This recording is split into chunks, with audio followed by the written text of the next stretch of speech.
Hello, if you can see me on the replay, hi. And my lovely co-host Bethany. Robin should be here too. We're going to talk about Thickest Thieves, which is the 5th book in the Queen's Thief series. Megan Whalen Turner. I like this one, but I'm curious, maybe you don't have to if you don't have any thoughts, since I didn't even say this, but if you have any thoughts on A Conspiracy of Kings, since you weren't able to be in the live show, do you have Oh, anything? right. Oh, let Someone me with think. Costas. Not Costas. Nope, I just lied. Someone with Sophus. Oh, hold on. Let me pull up my review because I was not prepared with thoughts about Yeah. this. I did read Instead it of though. talking about Christmas decorations, we could have been I could have been Right. I'm prepping like, you. I was not thinking about this. No, that's totally fine. Give me a Um, minute. but yes. Let's see. Hello, Cynthia.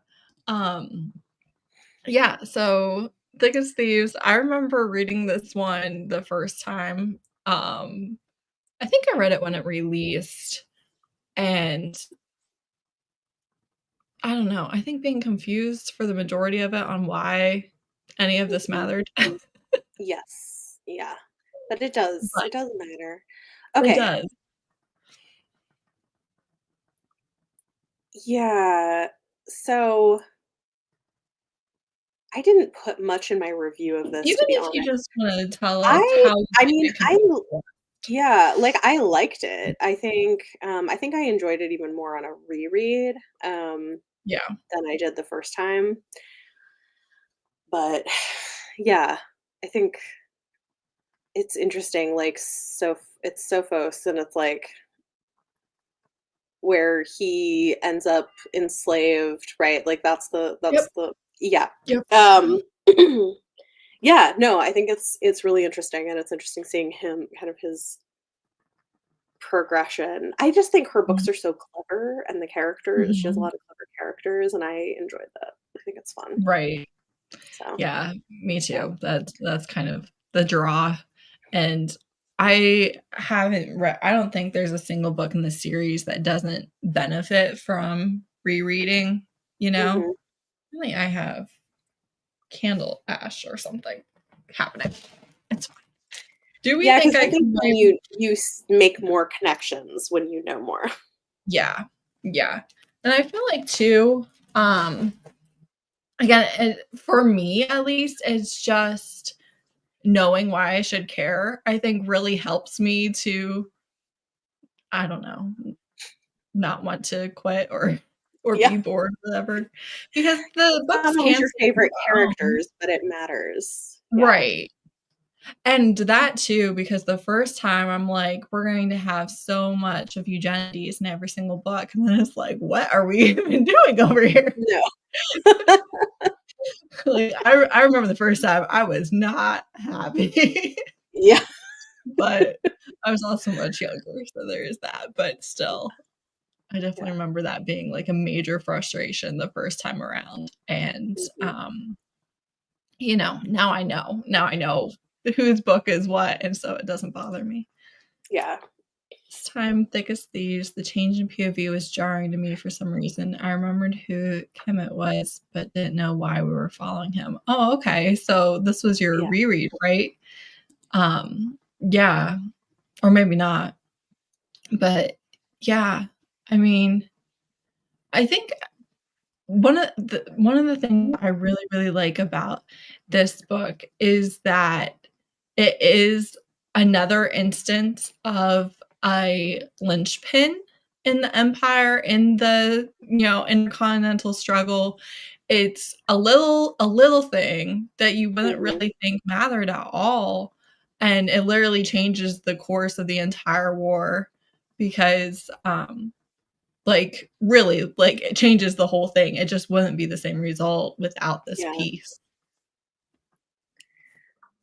Yeah. Alright, um, Robin will pop in when she can, but let's, kinda get to the meat of the book. Okay. So, I don't know, tell me your initial impression.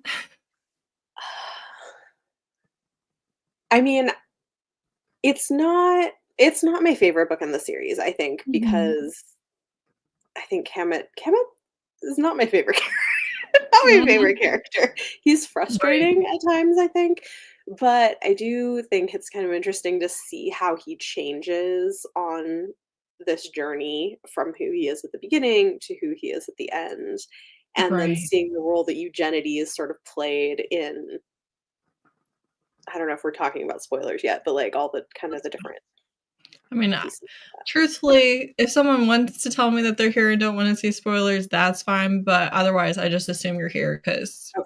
you read the book. Okay, okay. I don't know why Yeah. else. Yeah, I couldn't remember exactly, but I suspected that, like, when he was talking about the kitchen boy that he was talking to, I was like, "Is that Right, Eugenides?" And then, of course, it is, and I right. think that's classic Eugenides, Mhm. like, letting someone think he's somebody other than he is and using it to get knowledge that ends up being really important, and he knew exactly what to do to get Kamet to actually leave, so I think that's interesting. Hey. Hello. Sorry Hi. I'm late. No, you're totally fine. We were just talking about our initial impressions of the book, and I put Bethany on the spot, so I'll put you on the spot too. Do you have any thoughts on A Conspiracy of Kings, the last book that you were not here for? It's Oh, fine if for you the don't. previous one? Yeah, it's so fun. Um, sorry, I'm trying to remember because I just finished this book, and so I'm like, Right. which one was which? Um, Sophus, the I really liked the Subway's one. I gave that one 4 stars. Um, I mean, my romance heart loved the little like romance bits at the end. Um, and I thought it was more similarly paced to the first two than the Mhm, third one. Yeah. But at that point, I didn't mind because I was, like, attached to the characters, and I mhm, thought the way that it was written was cool, that, like, the first half is him, like, telling Edis the story, and then, like, you catch mhm, up to real time, and then he's telling a story again. Like, I thought that mhm. was really cool. Um, yeah, so I gave it 4 stars. Yeah, I liked it. cool. I liked it a lot. And how did you feel about this one? This one I also gave 4 stars. I will say my romance heart reader brain the whole time was like, "Kiss, kiss." Right, I was like, "Do you guys love each other in the end?" right. I do think that it's written in a way where you're really not sure if it's gonna be platonic or romantic, like, Yeah. you Well, and really just don't the know. I don't know how to say the name because I read that chapter physically, but the slave that they meet right before they get on the Etolian ship, where he's like, Yeah, "Oh, does he tell you that he loves you or whatever?" And I was yeah. like, "Does he? Tell me." Cynthia agrees. See? And I was Yeah, like, "Wow, I read way too much romance." That's like the first minute I was like, "A guard and a, like, escaped slave right, traveling right, together? Clearly you love each other." right. That would've Yeah, been an no, interesting book, but I think it's not what we were No. not what we got. right. That's not what this was, but yeah, Yeah. definitely where my brain went at first. Yeah, I don't blame you for that. I did Um, see this, like, reveal coming this time. I mean, there was still more to it, but yeah, I did see this one coming, like, right away. okay. Alright. That's good. You're catching on to her little tricks. Yeah. She definitely has a formula, but it's I feel like a formula a little bit unique to her, so it's Yeah. kind Mhm. of like Well, and there's still always more. Like, yeah, I yeah, saw, like, the one coming, but there was still more to it, right. Yeah. so Yeah, for sure. Did you like Kemet as a character? yeah, I think his, like, character growth was really interesting to watch because because he's Mead, like, you automatically kind of have this, like, unsureness about him, and you can Mhm. tell that he's, like, very prejudiced against the Right, Etolians and, like, has all of these really negative thoughts, and so Yeah. he's one of those characters that people always call, like, unlikable, but you get to see him, like, slowly, right, like, be proven wrong as time goes, and right. I liked that at the end. There's a quote, I actually, like, brought it up because it made me laugh so hard. Um, but where he's like talking to Jen at the end, he says what a piece of work he was. I don't know why I like him as much as I do.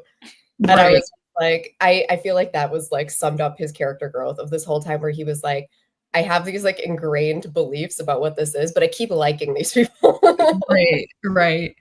And I also think, like, I think that this is a good example of a character that has prejudices and kind of, I guess, colonizer attitudes of things, Yeah. right? He thinks that like the oral traditions of Atolians means that they're uneducated and things like Yeah. that. Right. And I think it makes sense for him to feel that way, right? That's the society that he lives in and has grown up in. Yeah. And also, again, like I feel like this is part of a lot of readers' problems with elitism is he feels special because he's educated. Yeah.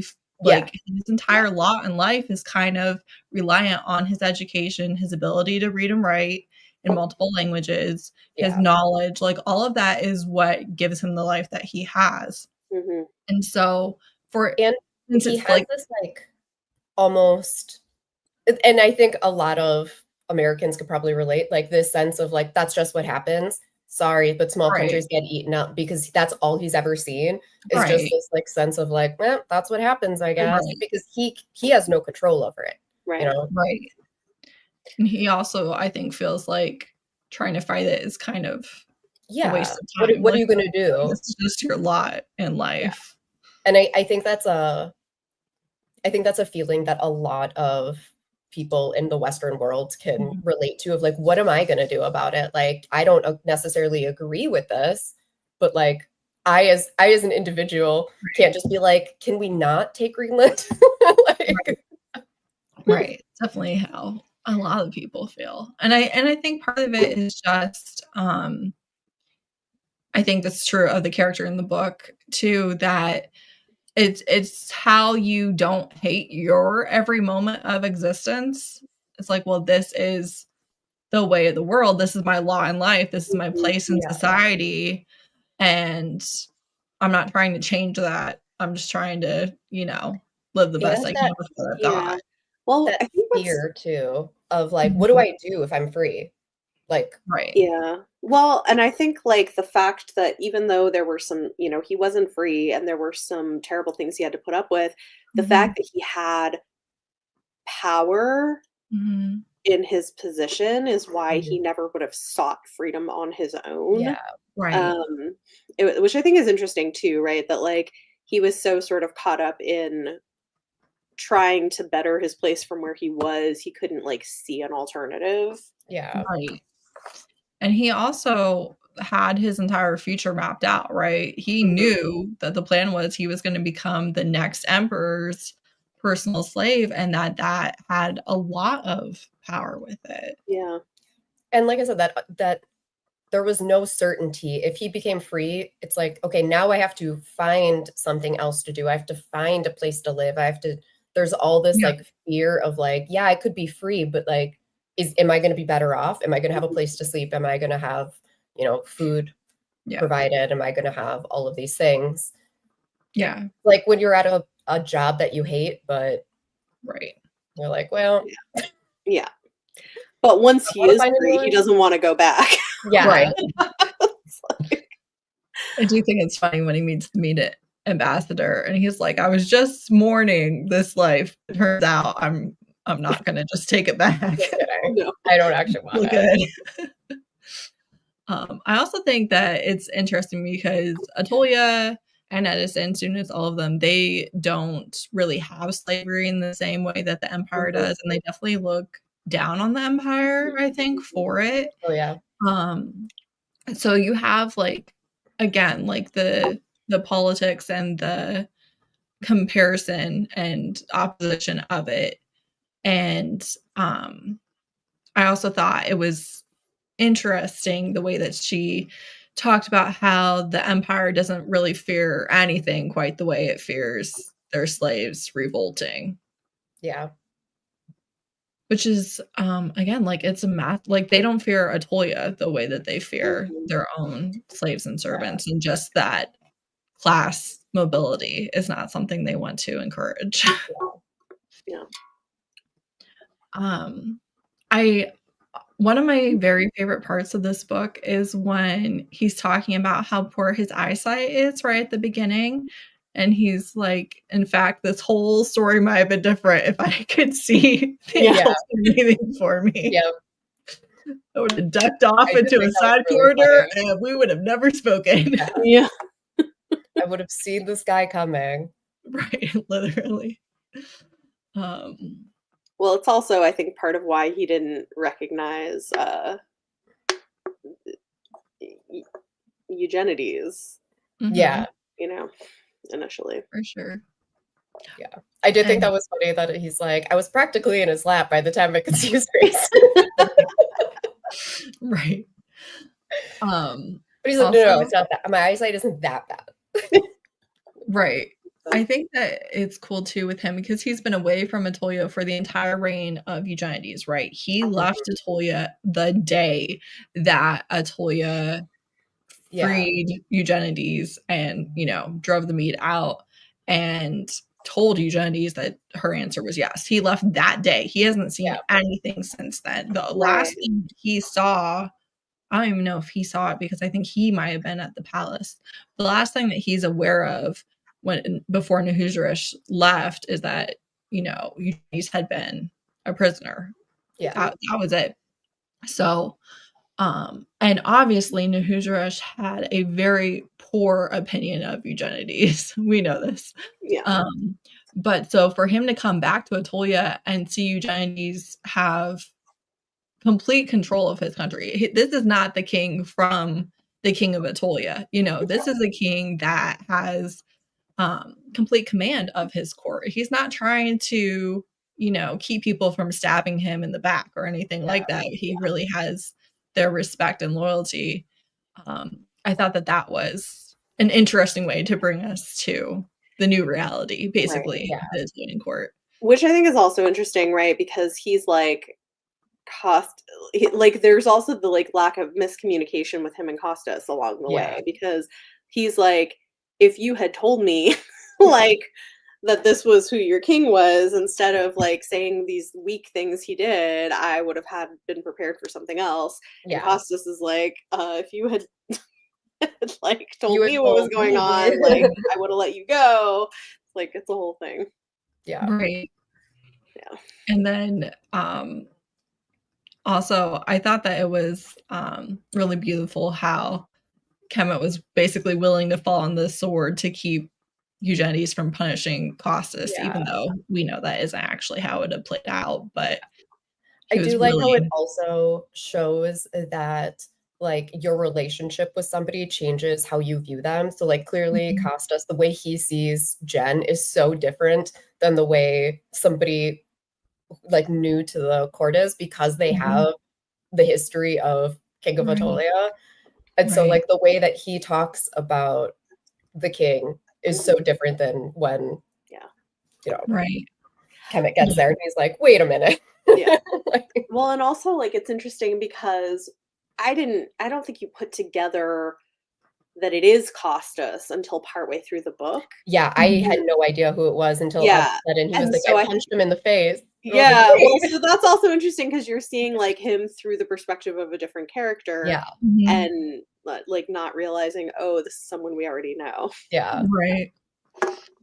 Which I think makes all of his comments about how he views Costas as a not terribly bright but obedient soldier to be funny. Yeah. I also liked that Eugenides specifically told him that the reason why I picked Costas is, Kemet was smarter than everyone else. It's not that he needed to send his most cunning person. Yeah.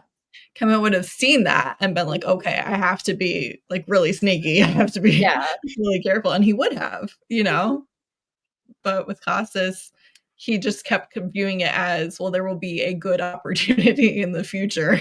Yeah. Until the gods basically intervene at the port with the Atolian trading house. It says a couple different things. It says that he kept getting turned around to the docks because they had those streets done that way to prevent pirates from really making progress in the town. But he says that it seems like the gods had cursed his wandering feet, and he Yeah. also, and then when he's with Costas, it says we, followed the road straight to our ship, like the gods paved the way. Yeah. And I do think it's cool. I said this in my deep dive, but Eugenides is such an impressive character, right? And he's such an impressive ruler, but he's still not single-handedly turning, the course of an empire. He has not only the gods on his side, which really can't be underestimated because they definitely play a part in every single book, but also like when he's talking to Kemet about the Navy, he specifically says that it's his queen that thinks that, the emperor must have a navy hidden and that the allies basically need to come face to face with it. So even from a human standpoint, he's just not alone, and the other people helping him are not replaceable. He literally can't do it single-handedly despite being kind of the spearhead of it. Yeah. But I think that's part of it that's great about him is that he knows how to recognize people's value and pull it Mhm. out of them. Mhm. And I think that's part of what makes him unusual is he can see past, the barriers that usually get in the way of somebody's like class or status or where they're from or whatever, and sees, Right. wait, this person could be important and there's something valuable here. Right. Yeah. And he makes a comment when names are just like eluding me right now. When they first get to the court, and he's like, it could have worked out totally different. Like I had this big plan, but it could have all gone very wrong. Mhm. Like, pretty much Right. after you and Costas met up, like Yeah. it could have gone You very do awry from there. see you The see fact so that you many got things go here, wrong. yeah, Yeah. I mean, theoretically, Costas's plan was to take that riverboat and his king's money straight to an Anatolian trade house, show the yeah, seal, get on an Anatolian boat, and go to Anatolia. Yeah, The entire book basically wasn't part of the plan, yeah, and right. yet they still made it. yeah. Yep. I also liked the little like when the gods would interfere, like when Costas was really sick and he was like, "Did you see him too?" Right, You're like, exactly. Kevin's like, "Yeah, what?" Yeah, I liked that part too. Um, right. And Yeah, it really you can be maneuvered however you want, but it's still up to you to choose what you're going to do in that role, and that's true of Mhm. all these characters too. Yeah. I also remember thinking it was Costas, I think, but not being sure. Mm. He does put his pieces where he needs them. Yep. And I also I think too, with him kind of seeing the heart of a person rather than just what other people are going to judge them on. That yeah, goes both ways because that's why he's able to love the Queen of Atolia, right? That's Mhm. why he is a friend to the other royalty of the other countries. It's because um and I do think most people maybe they recognize the value in someone who is poor or disabled or marginalized in some way, but they will still have a lot, Mhm. understandably so, a lot of prejudice towards, the upper class basically, which Eugenides is upper class, so I'm sure that partially helps with yeah, that part. But he really just top, middle, bottom, he doesn't I don't know. That's not the thing that he cares about. Yeah. yeah, And it's not the thing he cares about, but he's not like a holier than thou, goody two shoes, just the most pure-hearted person you've ever met in your entire life. Like, that's yeah, not who his character is. And I feel like a lot of authors kind of struggle to, I don't mhm. know, have dual facets of that type of And kindness. Yes. and he acknowledges it. He's like, "Yeah, part of this was super petty. Like I just Yeah, wanted to like annoy right. I hate your the Who master because I I Yeah. want don't like him." video. So like, he's like, "I would like to pretend like I was being a better person, but I'm not." Yeah. Right, That's right. Yep. Yeah. I do think I'm excited to read the next book because I feel like especially on reread, that is such a more satisfying conclusion to the series. And I know there was a big gap, publication gap between this Yeah. book and that book. And I'm like, man, that would be rough if this was like it. Yeah, Yeah. because it's like, okay, yeah, they took out their navy, but they're still there. Like, that Yeah. can't be it. Yeah. I was there. I had to wait a long time for this book, and then I had to wait a long time for the next Yeah. one. Yeah. But the next one I am excited to reread because I've never reread it. The last time I read the series was to read the final book. Hmm.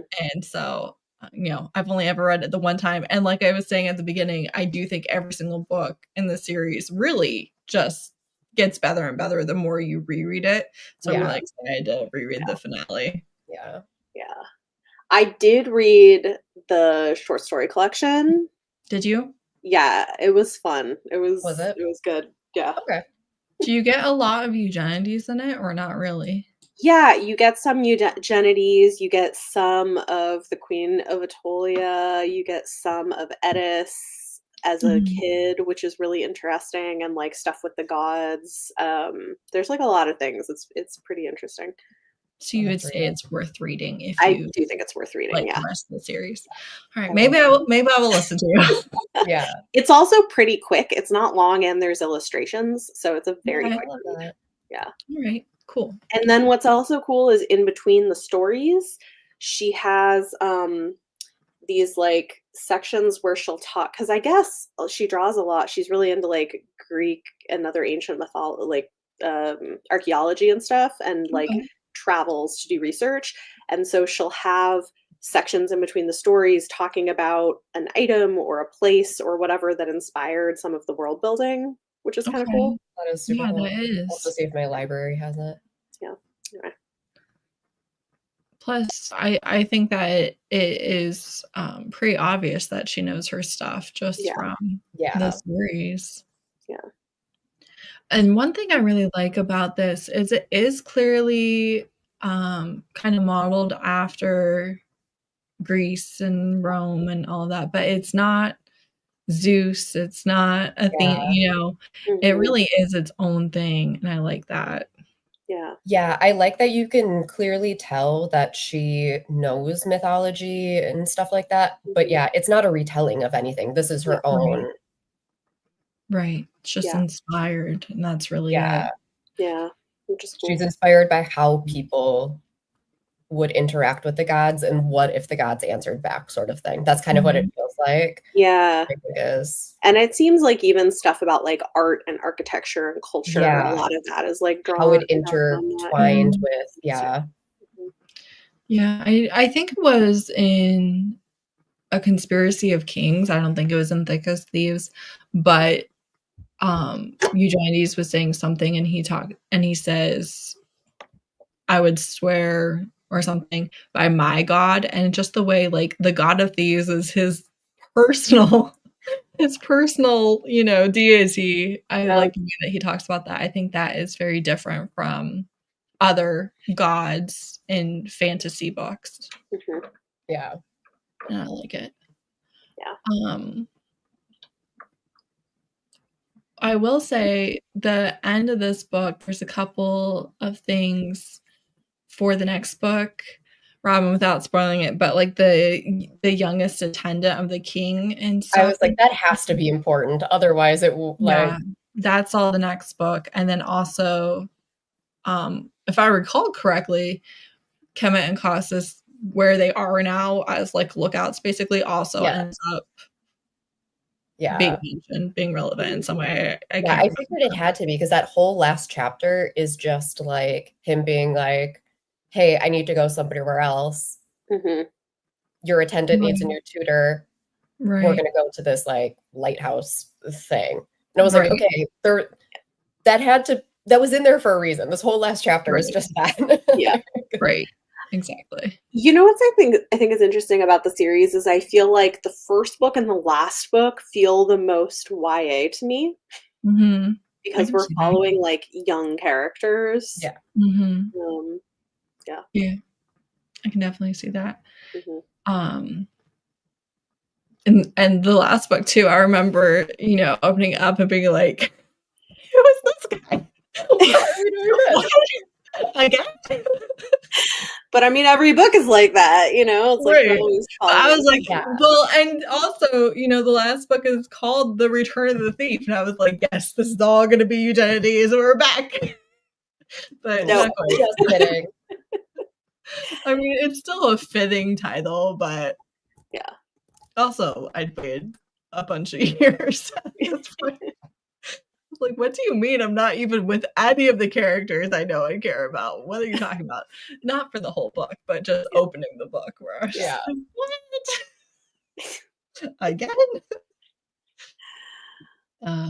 So funny. Yeah. Mhm. And I do really I think you see with each individual character, with their prejudices, with their society, with I think you see this a lot in the next book with their society, and even like the Empire versus Atolia, you have people who have problematic beliefs, problematic systems, and that isn't like written as a what's the word that I want? She's not advocating for that. She's not saying this is a good thing. She's just saying this is the reality of this character. This is the reality of their position or Mhm. what they have chosen to do to make what they're working with work. And I like that because I do think that sometimes authors are afraid to write characters that have bad beliefs almost or a bad situation because they don't want you to think that they believe that or that is their values that they're holding. And I think that she does a good job of I don't know, kind of writing some of the problems, but also I don't know, showing a way through it in some ways. I think it benefits from the fact that one, you get so many POVs, and not just different POVs, but POVs across the different countries and continents, so Mhm. that you can kind of see that the way how people are viewing the other countries and the way that they view Yeah. themselves, and you can kind of play with that a little bit more, Right. because it becomes very apparent that the way that each of these like different continents and characters see each other is so vastly different. So it's Mhm. not ever coming off like, I believe that, you know, these Right. people are, evil. She does Yeah. a really good job of showing that like the prejudice that this character has against these characters is systemic, not Mhm. Yeah. me being like, Yeah. oh, I don't like whatever. Because as you're going, Right. you're seeing very different Yeah. opinions about And how they. very few people are like fully villains. People are Yeah, Right. morally complex, and it's yeah, not. Oh, Yeah. speaking of villains and morally complex, one of my favorite parts of this book is when, right at the beginning, Kama is talking about how his Nahujaresh is fighting with his wife because she was not excited. She was not enthusiastic that he tried to marry the Italian queen. yeah. I just think that's hilarious That because you've cracked me never up heard too. about her at I was like, all. can't You're just imagine why. like, oh yeah, he had a wife back Yeah. on the mainland, and she's not really thrilled about. She's not super Yeah. happy with him right now. I I love the scene where Kama decides to go back for Costas, Yeah. and then he comes out of the well, and the guy thinks he's a ghost because he is Yeah. covered in flour. And then the Yeah. whole time they just keep going, ooh. Yeah. Right. And then I love also that scene too, because the whole like walk back, Kemen is just like, why am I doing this? Why am I going back Right. for this? Why did I go back for him? Yeah. going back for a corpse. There's no point in this. What am I doing? Mhm. Also, I think it's hilarious on the road right after that where Costas tries to be like, actually, yes, I'm dying. Just leave me Yeah, here. tries to be And Jen for a second. like, He's like, I don't know. It works for my friend. I don't know. I don't really know.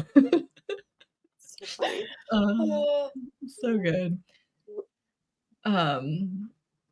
I honestly don't really have a good guesstimate for this. It's I clear that mean, several years, I would right, say. it's clear you have several years, but Especially when you consider the fact that Jen goes through, I mean, there's how many years while he's like recovering from losing his hand.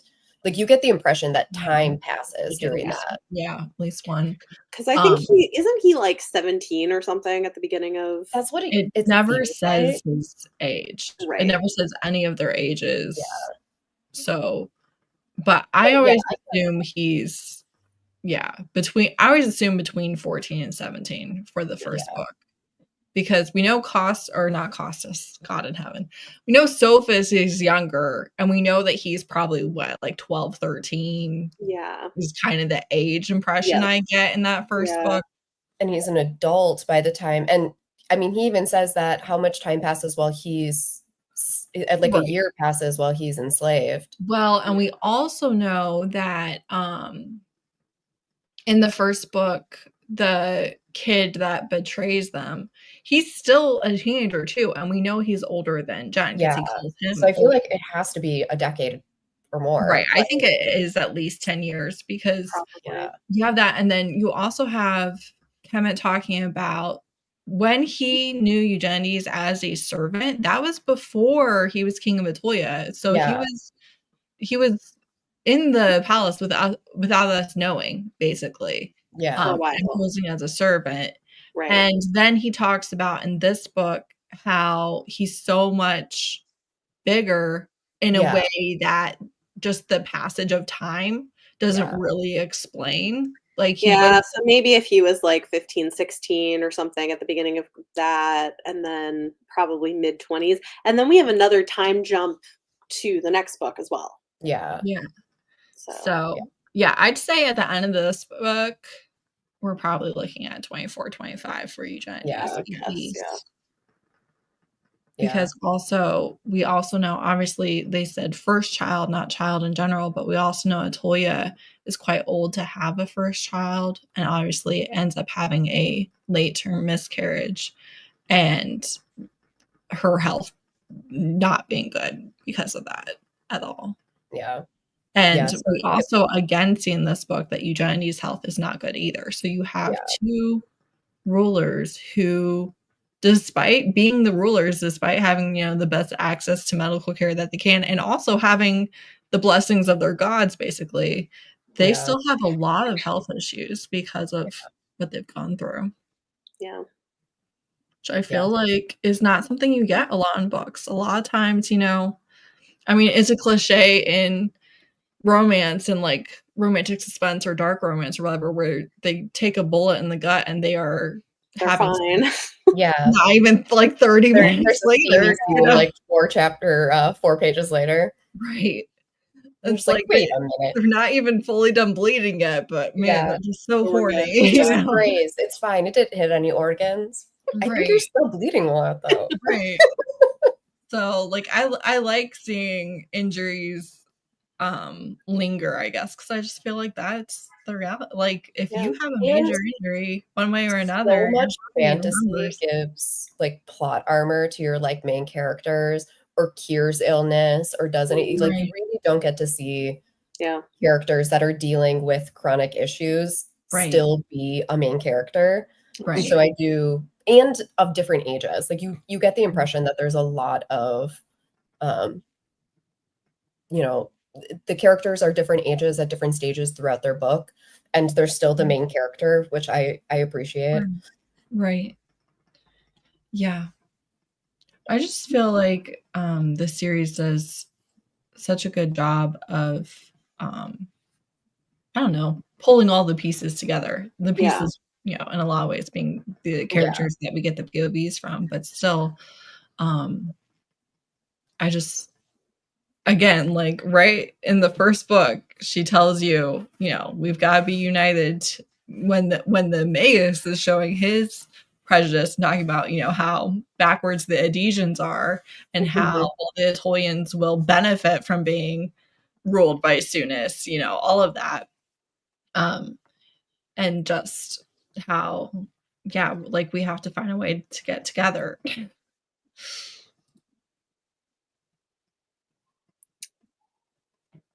I don't think so, because the media master was not there. Yes, Eugenides had been to the Aetolian Palace quite a few times before the first book, or maybe not. Yeah, he'd been with his grandfather. But Kemet wasn't. He came with Nahushresh, and Nahushresh does not come. He is not at the Aetolian court in the first book when they're there. You know. So I think it has to be Queen of Aetolia, contemporary, basically, or right before that, because I think he would have still had both hands when he was playing the servant. Yeah. That would have been because he comments that he notices his hook or whatever as like one of the changes. Well, I was even thinking, I was like, you know, he could have had his fake hand. Yeah, but I don't think so. You know. I don't think so. But yeah, so I think we're talking. What actually you could be. It's possible that he sees him. Well, no, he has to be right. So he has to have all of this with Kemet and the being a servant in the kitchens and stuff. All of that has to happen basically between the thief and the Queen of Aetolia. So that's stuff that is happening in between the books. It has to be. Yeah. No, it has to, because Kemet hadn't been to Aetolia. Yeah, the Medes weren't attempting this prior to the very beginning of the Queen of Aetolia is when he's no, because he tells him that he was captured. And when he was captured is when, unless he was talking about with Sophus and the Magus. Yeah, I don't know. Either way. We're talking about between the thief and the Queen of Aetolia, or undocumented time in the Queen of Aetolia. Right. That's right. Yeah. I think so. Because we know he's in Aetolia, the opening of the book. We know he'd been there frequently, and part of the reason why it was dangerous for him to go back was because he'd been going too frequently. Yeah. And now I think that kind of gives a little peek as to why it was so dangerous for him to go back, because it wasn't just that he was there, he was interacting with he was getting very comfy. Right Clearly, which I don't think you really knew at that point. He was just like, it's dangerous for me to go back. Right. And now you kind of see, not only was he there, but he's, pretending to be a servant and interacting with the servants. Right, exactly. Which I do like too, that without flashbacks or anything, here we are books later, and she's still kind of adding information and context from that time. Yep. All right, do you guys have anything else about this book or series that you wanted to mention? The audiobooks are good. I'm enjoying the audiobooks. Audiobooks are good. They are pretty good, because I don't listen to audiobooks, but I've listened to like a few minutes of them to hear pronunciations and stuff as best I can before I do the deep dives, and they're tolerable. So that's high praise for me, because I just really can't do it, can't get into it. So I find them easy to listen to, though.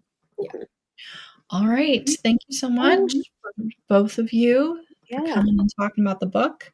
I do have candle ash on me. Ignore it. It's fine. But next one, February, day after Valentine's Day, I think, is the live show.